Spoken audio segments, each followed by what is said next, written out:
그래서 미랑 보신 분 계시나요? 미랑 봤어요. 연길님 저는 보셨나요? 안 봤어요. 안 보셨구나. 저는 거기서 약간 그 당시에는 저의 감수성으로 좀 불편했던 게 거기에 이제 하나님이 나오고 용서했다가 나오거든요. 네네네네. 그게 되게 핵심적인 거였어요. 그 영화에서. 근데 그 죄를 자기 아들을 죽인 죄인인가요? 그 감옥에 가 있잖아요. 네네네. 근데 너무너무 죽일 만큼 미워하잖아요. 전도연이 에이. 자기 아들을 죽였으니까. 근데 정말 마음을 갈고 닦고 너무 아픈데 그걸 다 한 다음에 그래 용서해야지 하고 갔는데 그 감옥에 있는 그 죄인이 자기는 너무 해피하고 있는 거야. 해피해 있는 거야. 이미 자기는 용서받았대. 내가 용서를 안 했는데 어떻게 용서를 받았다고 이러면서 오열하는 그 모습에서 저 그 당시에는 이제 굉장히 기독교의 신앙에 좀 이렇게 딱 붙어있던 당시라서 지금 되게 아니세요? 불편해요. 그러니까 그게 신앙이 없다는 건 아닌데 그 신앙에 대해서 뭐랄까 변호하고 싶은 마음이 더 커가지고 그 영화가 너무 불편했었어요. 그래요? 그 결론이 맞네.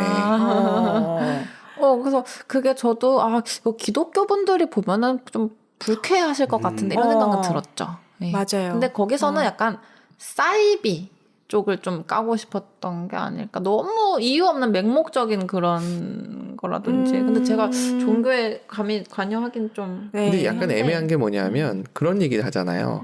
용서를 하는 주체는 사람이 될 수 없다. 그 10만이 용서할 수 있다. 뭐 이런 표현도 쓰거든요. 그러니까 그런 식으로 이제 얘기를 하는 거를 좀 나쁜 쪽으로 해석을 한 게 아닌가라는 생각이 들기는 해요. 그래서 많이 비판을 좀 받았다고 하더라고요, 기독교분들한테. 근데 그게 또 어떤 의미에선 맞거든요. 그러니까 사람이 내가 용서하는 게 아니지만 사람이 사람한테 미안한 마음은 있어야 되잖아요. 근데 그런 것들을 싹 그냥 나는 신한테 용서받았으니까 됐어. 너한테 미안한 것도 오케이. 뭐 이런 식으로 하는 건 아니잖아요. 그러니까 일종의 신앙을 가지면서 그렇게 자기 만족을 위해서 자기 안위를 위해서 나는 괜찮아 용서받았어. 이렇게 하는 사람도 있기 때문에 어떻게 보면은 그런 걸 꼬집고 싶었을 수도 있겠다. 그런 것 같아요. 근데 이 영화가 호러 영화가 전혀 아니잖아요. 어쩌면 멜로죠. 멜로인가요? 스릴러인가요? 그러니까 스릴러도 있고 멜로는 아니었어요. 멜로 아니에요? 드라마인가 뭐라고 하죠 이거를? 밀양이 뭐로 돼 있네? 뭘까? 네이버는 뭐라고 소개하나요? 잠시만요. 이게 제가 봤을 때는 이 포스터가 멜로예요. 왜냐면 전도연은 길바닥에 앉아서 울고 있고 뒤에서 그 송강호가 이렇게 막 안쓰럽게 지켜보고 있거든요.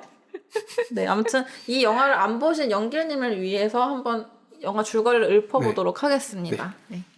이 영화가 2007년 영화예요. 꽤 됐어요. 네. 그리고 감독이 누구냐면요. 이창동 감독님이시네요. 네. 네, 한번 읽어보겠습니다. 33살. 남편을 잃은 그녀는 아들 준과 남편의 고향인 밀양으로 가고 있다. 이미 그녀는 너무 많은 것을 잃었다. 피아니스트의 희망도 남편에 대한 꿈도. 이 작은 도시에서 그만큼 작은 피아노 학원을 연 후 그녀는 새 시작을 기약한다. 그러나 관객은 이내 곧 연약한 애벌레처럼 웅크린 그녀의 등에서 새어나오는 울음소리를 듣게 된다. 그리고 그녀가 던지는 질문에 부딪히게 된다. 당신이라면 이래도 살겠어요? 이거 무슨 말인지 잘 모르겠네요. 네, 아무튼 삶의 의미를 찾아 헤매는 그녀의 모습에서 우리는 새로운 전도연을 목격하게 될 것이다. 이 영화는 전도연 연기 인생의 새 출발점이다. 네, 약간 섞였는데 뭔가 영화 소개가? 그러니까 저는 줄거리 내용 줄거리 넣었고 다시 읽어볼게요. 네. 좀 네이버 잘못했네. 그렇네요. 담당자 누군지 아무튼 밀양 외곽 5km. 그러니까 전도연이 여기서 신혜라는 이름으로 나오나 봐요. 그는 그가 송강호 역할인 거죠. 네, 그는 신혜를 처음 만난다. 고장으로 서버린 그녀의 차가 카센터 사장인 그를 불렀던 것. 그러니까 차 사고가 나서 카센터를 부른 거네요. 그러면서 둘이 만나게 되네요. 그리고 이 낯선 여자는 자신의 목소리처럼 잊혀지지 않는 삶의 일부가 되어버린다. 그는 미랑과 닮아 있다. 좀 네. 그래서 읽어볼게요. 뭔가 추상적인데. 누구야? 나와. 약간 줄거리를 쉽게 이해하기가 좀 어렵네요. 그러네요. 네. 특별할 것이 없는 그만큼의 욕심과 그만큼의 속물성과 또 그만큼의 순진함이 배어있는 남자, 송강호. 마을 잔치나 동네 상갑집에 가면 어김없이 나타나는 그는 시내의 삶에 스며든다. 그는 언제나 그녀의 곁에 서 있다. 한 번쯤은 그녀가 자신의 눈을 바라봐 주길 기다리며. 그리고 송강호, 그의 새로운 도전을 우린 기대하게 된다. 뭐야? 야, 진짜 이상하게 쓴다. 이거 너무, 이런 줄거리 처음 봐요. 네, 그처럼 평범하지 않은 여자를 바라보는 남자, 그처럼 아파하는 여자의 곁을 지키고 있는 이 남자의 시선과 사랑을 송강호 그는 어떻게 표현할까? 아무튼 이거 좀 아닌 것 같고요. 이따가 내려놨어. 네, 아무튼 간단하게 설명을 해드리자면 네. 이 전도연 씨 시내가 남편을 잃고 이 남편 고향인 밀양에 내려오게 되거든요, 아들이랑. 그래서 좀 새 출발을 하려고 피아노 학원을 차려요. 피아노 전공 출신인가 봐요. 근데 뭐 영 잘 안 되고 약간 외지다 보니까 자기의 연고가 없는 동네다 보니까 약간 주변 이웃들도 좀 차갑고 영 이렇게 섞이지가 않아요. 네, 근데 그러다가 그래도 좀 있어 보이려고 뭔가 좀 기죽지 않으려고 자기가 좀 재산이 있다는 걸 은근슬쩍 막 마을 사람들이랑 모였을 때 얘기를 해요. 뭐 땅을 지금 사려고 알아보고 있다. 네, 근데 그 옆에서 이제 아들 준이가 다니는 어떤 웅변학원 원장의 그 자리에 있었는데 그걸 들은 거죠. 그 원장이. 그러고서는 얼마 있다가 자기 아들이 그러니까 실종되나? 네. 아무튼 아들이 납치범한테 붙잡혀서 막 전화를 받아요. 유괴죠. 네. 전화를 받아서 막 돈을 내놔라. 그래야 아들 풀어준다. 이렇게 협박을 받죠. 근데 그때서야 솔직하게 실토를 해요. 사실 저 돈 없고요. 지금 몇백만 원 전부예요. 제발 아들만큼은 살려주세요. 이렇게 하는데 결국 가차없이 그 범죄자가 그러니까 내 아들을 죽이죠. 그래서 그 시내는 남편까지 이뤘는데 아들까지 이렇게 되니까 너무 이거 미쳐버리죠, 사람이. 네. 근데 그러다가 이 마을 사람들을 통해서 전도를 받게 돼요. 교회에 나와라, 이렇게. 네, 그래서 교회를 나가면서 뭔가 전도연의 그 그늘진 얼굴이 확 펴지더라고요. 자기는 너무 하나님한테 사랑받고 있고 하나님의 사랑이 막 느껴지는 것 같고 너무 이제 자기는 편해졌다. 이렇게 사람이 확 바뀌어 있죠. 찬송가가 많이 나오겠군요. 그렇죠. 많이 나오죠. 네. 그래서 이제 좀 그래. 아무리 그 이제 범인이 웅변 학원 원장이잖아요. 그건 아는 건가요? 나중에 알게 되죠. 나중이죠? 붙잡히니까. 그래서 자기는 하나님한테 사랑을 받고 있고 용서할 수 있다. 자기도 용서할 수 있다 해서 찾아가잖아요. 그랬더니 아까 말씀하신 대로 아주 그 범인의 평온한 얼굴로 저는 모든 죄를 용서받았습니다. 하나님이 저를 용서해 주셨습니다. 이렇게 얘기를 하잖아요. 그래서 그러니까. 다시 빡돈 거죠. 맞아요. 네. 그래서 그때부터 이제 교회에 대한 그게 시작되잖아요. 맞아. 네. 그러니까 그게 줄거리가 그게 끝이었나요? 아니면 더 있죠, 뒤에 얘기해 주세요. 얘기해주고 얘기하는 게 네네네. 나을 것 같아. 네, 그래서 제가 좀 인상 깊었던 장면은 이제 예수님한테 이제 엄청난 반항을 시작을 해요. 하지 말라는 거 금기사항을 다 얘기하고 뭐 간음하지 말라, 뭐 거짓말하지 말라, 훔치지 말라 이런 걸 다 하지 말라는 것만 다 하는 거죠. 네, 그래서 예를 들면은 예수님 입장에서 호러물인가요? 그렇죠. 예수님 입장에서 어이가 없겠죠. 그렇군요. 근데 이게 너무 불쌍해요. 그 입장이 얼마나 그게 맞아요. 말이 안 되잖아. 너무 그러니까. 불쌍하잖아요. 네, 그래서 전도연의 그 빡도는 신의 입장에 저는 이해가 됐어요. 맞아. 네, 신을 미워할 수밖에 없었을 것 같아요. 그치, 그때. 그치. 네. 그래서 이제 하지 말라는 거 다 하죠. 막 교회 장로를 막 꼬셔서 막 간음을 하고 막 그래서 CD 그런 음반 매장에 가서 막 CD 훔치고 그리고 이제 동네에서 교회 연설 같은 걸 하는데 그 훔친 CD, 그러니까 예를 들면 막 거짓말이야, 거짓말 이런 노래를 이제 연설하는데 이렇게 틀어가지고 막 방해를 하거나 하죠. 네, 그리고 이제 교회에 가서 이게 아들을 잃은 직후였나 잘 기억이 안 나는데 교회 가서 엄청 막 두들기잖아요. 네, 되게 막 신한테 반항하듯이 따지듯이 이렇게 막 이렇게 그걸 엄청 판을 되게 엄청 두드렸던 그런 모습이 기억이 나고 근데 그런 신의 모습을 그 송강호 그 이름이 기억이 안 나서 강호라고 할게요. 네, 강호가. 우리 송 아저씨. 네, 지켜보고 있어요. 다 지켜보고 있고 막 계속 막 사사건건 막 되게 오지랖이 넓어서 막 계속 막 붙어 있고 막 도와주려고 하고 막 네, 되게 순애보적이기도 하고 송강호 스타일이네요. 딱 느낌 있다. 네. 네. 되게 능글맞으면서도 막 맞아요. 계속 그 곁을 지켜주려고 하고 네. 그랬는데 이제 그 신의 동생이 그 송강호 계속 자기 누나한테 찝쩍거리는 걸 보고서는 이제 단도직입적으로 얘기하더라고요. 죄송한데 우리 누나 스타일 전혀 아니세요. 그러더라고요. 아 뭐야? 그러니까요. 네. 아무튼 그렇게 신에는 하나님이 하지 말라는 짓을 다 하죠. 그러면서 약간 그 교회 장로랑 간음을 하면서도 일부러 하늘을 노려보더라고요. 봐라. 네. 봐라. 네. 네. 맞아. 네. 네, 근데 그렇게 해봤자 뭐 돌아오는 게 있겠어요. 더 괴롭기만 하죠.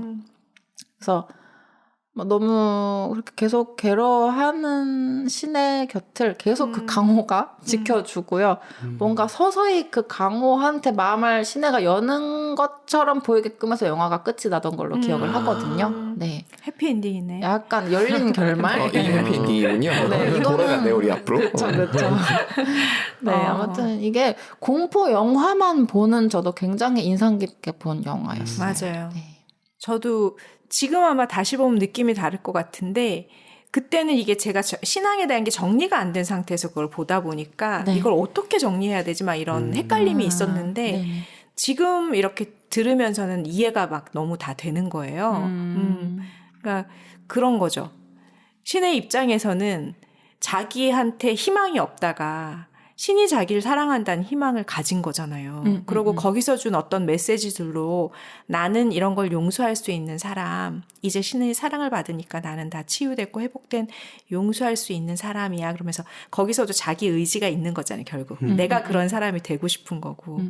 근데 막상 갔더니 내가 하기 전에 이미 그도 용서를 받았더니 그쵸. 이게 내가 내 의지를 그러니까 나라는 존재가 어디서 필요 없는 것처럼 돼버리면서 저 사람이 저렇게 그냥 행복해도 되나? 이게 정말 분노인 거잖아요. 그러니까 진짜 용서를 한 게 아니었던 거지, 결국은. 그쵸. 그러니까 그런 것들이 정리가 되면서 이게 신을 믿는 모습이 결국은 이런 식으로 믿는 사람이 많겠다. 그냥 내가 행복하고 내가 위로받고 나를 두둔하기 위해서 신을 갖다가 믿으면서 그래 나는 괜찮아. 난 너를 용서할 수 있어. 하지만 막상 또 일상에서 그런 게 뭔가 나오면 용서 안 하고 싸우고 부딪히고 그런 이게 일반 모습인 거죠. 결국 우리가 신앙인들이란 게 뭐 절이든 뭐 성당이든 교회든 상관없이 그런 모습이겠구나. 그런 생각이 이제 이해는 돼요. 되면서 그거를 어쩌면 기독교라는 게 우리나라에서 자리 잡으면서 이게 너무 새가 커지고 또 그 안에서 또 그 막 전도하려고 하는 그런 것도 너무 많고 하다 보니까 사회적으로 되게 눈살 찌푸릴 만한 그 것들을 보게 되거든요. 네, 특히 이번 코로나 때도 좀 기독교나 이런 거기 완전히 사이비 종교가 갑자기 아니면 그 지금 말씀하시려는 거는 교회 같은 데서 이제 그 신도들 그 방역 때문에 좀 네, 왜 모이는 굳이 걸. 이렇게 굳이 자꾸 모이냐 이렇게 욕을 많이 먹었던 기억이 나네요. 네. 그게 저는 가끔 그런 얘기 하거든요. 교회에 하나님이 계셔야 되는데 목사가 있더라. 이런 느낌이 되는 그러니까 이게 정상은 아닌 거죠. 그런 느낌? 그러니까 그쵸. 지금 다덕님이 얘기해 주셨던 대로 이게 분명히 주체가 그 종교의 이건 제 믿음과 관계없이 그 종교에서의 믿음 자체는 내가 주체가 아니라 그분이 주체고 그분의 그 주체에 따라서 내가 같이 이렇게 가는 그런 느낌인데 그 용서도 마찬가지인 거죠. 내가 용서했다고 내가 주체가 돼버린 거잖아요. 그런 거에 대한 이야기일 수도 있겠다라는 생각은 좀 드네요. 그렇죠.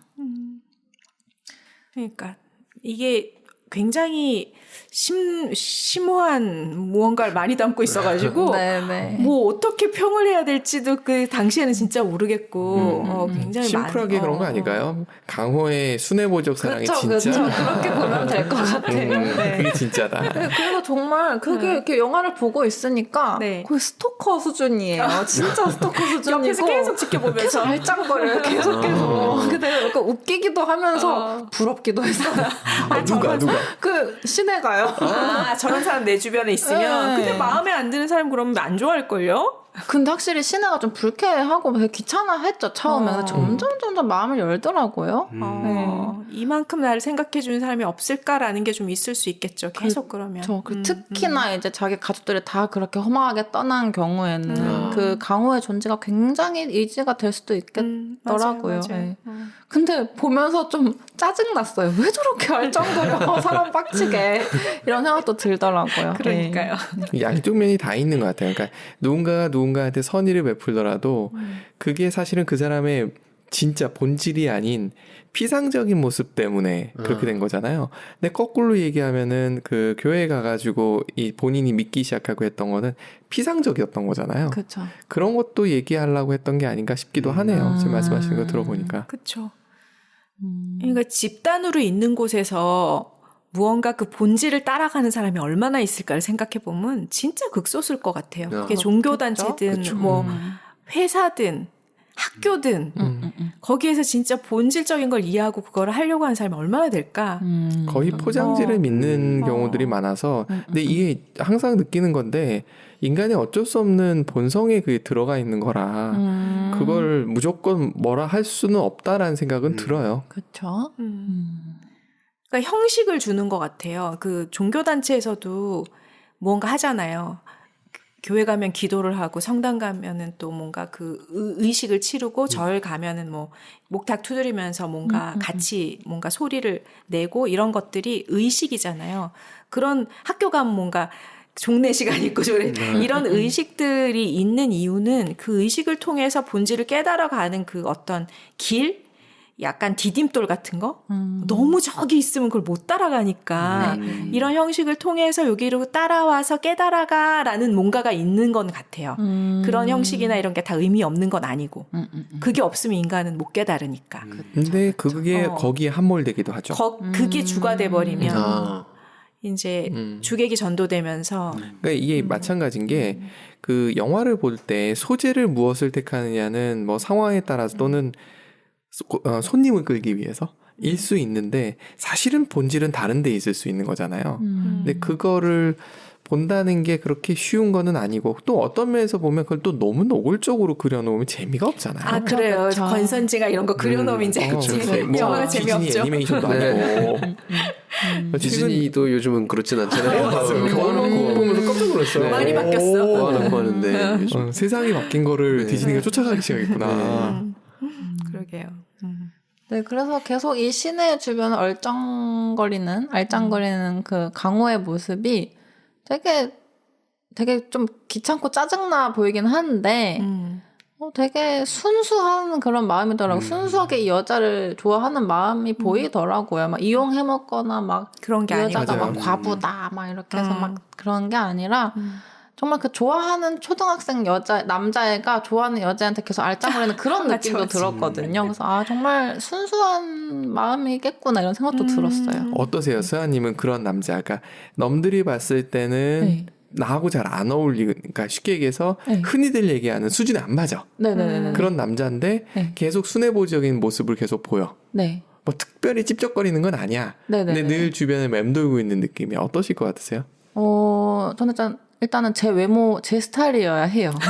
그렇지 않으면 굉장히 어디서 들어본 얘기인데? 벌써 거기서 땡 아웃 때문에. 너무 불쌍해. 그 외모가 제 스타일이어야 하고 만약에 전혀 내 스타일이 아니라 자꾸 얼쩡한 저는 단도직입적으로 얘기해요.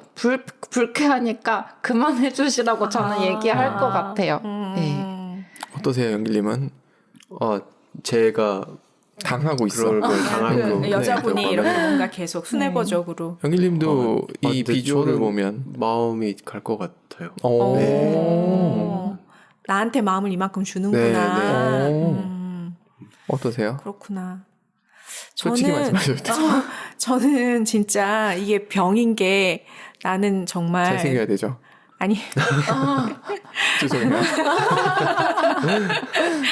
그 뭐죠? 그거 뭐라 그래서 연민. 아. 이 연민을 못 버리는 약간 병이 있어요. 그래서 그 당시에 되게 약간 그 불상 모드가 있었거든요. 이건 굉장히 중요한 거예요. 불상 모드. 그 불상 모드를 내가 그걸 뿌리쳤어야 되는데 니즈를 충족시키니까. 거기 비주얼이 되니까 된 거야. 제가 알기로 도령님 비주얼이 안 되면 관심 없어. 이거 자화자찬. 비싼 플러스. 자화자찬 이상한데 비주얼은 정말. 그저 거들 뿐? 아니 거꾸로 연민이 거들 뿐? 저도 그 마음이 가는 그거가 있는데 그게 내가 뭔가 막 도와줘야겠다 이런 것까지는 오지랖은 없지만 그 마음이 가는 그 포인트가 있어요. 그 포인트가 있는 것 같아요. 그 연민이 좀 가야지 그게 되는 것 같아요. 그러니까 저는 저를 케어해주는, 그러니까 아마 작가님은 나를 케어해주는 좀 스타일리시한 사람을 좋아한다면 저는 제가 케어해줄 수 있는 그걸 원하나 봐요. 그렇게 웃기죠. 저는 저한테 막 의자 빼주고 막 너무 공주처럼 문 대해주고 열어주고. 이런 사람, 그러니까 마초처럼 막 이리 와 이런 사람 안 좋아하고요. 그러니까 좀 케어를 해주고 싶거든요. 그렇게 웃긴지 모르겠네. 중요한 거예요. 상대방이 원하는 대로 맞춰줘야 원하는 결과를 얻을 수 있는 거예요.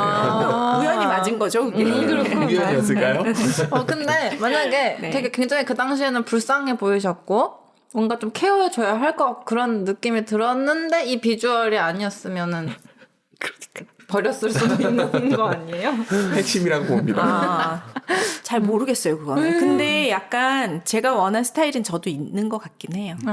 있는데 그게 완전히 주냐 하면은 그 스타일인데 내가 원하는 어떤 어떤 이상이나 생각의 틀이나 이런 게 너무 아닌 사람이야. 그럼 그 사람은 같이 함께 할 수는 없는 것 같아요. 근데 그게 저는 그러니까 아주 중요한 건 뭘까 생각했을 때 같이 가는 어떤 생각을 교류할 수 있거나 이럴 수 있는 것도 상당히 중요한 것 같아요. 그쵸, 그럼요. 일양 영화가 호러가 되는 게 그 내가 별로 관심도 없는 사람이 옆에서 계속 알짱거리는 게 호러니까요. 근데 호러가 어쨌든 두 가지. 나중에 호감을 갖게 됐으니까 호러가 아닌 거죠. 네, 호감을 갖게 되고. 결과론적으로. 결과론적으로. 네, 그러니까 결과론적으로는. 말씀하신 대로 처음에는 그 자기 아들이 그렇게 된 게 호러. 두 번째는 이제 교회에서의 그런 상황들이 호러. 그쵸. 그리고 마지막에 알짱. 죄송합니다. 근데 이 영화는 멜로인 것 같아요. 이게 그 신혜랑 강호와의 그 관계를 이렇게 전혀 그 진전이 되는 걸 안 보여주지만 뭔가 끝에서 살짝 암시를 하거든요. 암시만 할 뿐이거든요. 그러니까 정말 그 둘이 막 꽁냥으로 썸 타는 모습을 조금도 보여주지 않거든요. 영화 내내. 근데 그래도 멜로로 구분 지을 수 있을 것 같아요. 네, 그러네요. 마지막에 결론이 그렇게 약간 네. 관심이 있는 듯한 열린 결말인 거 보면. 서서히 마음을 열었다 이런 느낌이더라고요. 네. 근데 저도 이렇게 영화 얘기를 하다 보니까 생각난 게 지금 제 친한 친구가 약간 썸을 타고 있거든요. 네. 네, 근데 제 친구는 키가 커요. 한 177 정도인데 근데 여자분이? 네네네. 근데 이제 썸 타고 있는 분은 더 그럴 수 작으시대요. 있죠. 네. 근데 이 친구 외모를 많이 봐요. 많이 따져요. 얘도 지도 외모가 그래도 좀 화려한 편이기 때문에 얘도 남자 볼 때 경제력이든 외모든 많이 따지는 편인데 근데 지금 자기한테 완전 순애보적으로 엄청 아주 계산 따위는 전혀 하지 않고 정말 순수하게 너무 그 자기를 좋아해주고 정말 직진해주는 그런 남자를 만나고 있거든요. 근데 전혀 자기 외모에 거의 부합하지 않아도 직업도 그렇고 부합하지 않아도 계속 그렇게 진심으로 직진으로 다가와주니까 얘도 조만간 지가 고백할 거라고 하더라고요. 그러니까 마음이 진짜면 이게 통하긴 통하나 보다. 네, 그런 것 같아요. 지금까지 계속 소개팅을 여러 번 하면서 계속 계산적이고 막 여자 경제력 따지고 막 이것저것 따지고 계산적인 남자만 만나오다가 정말 오랜만에 이런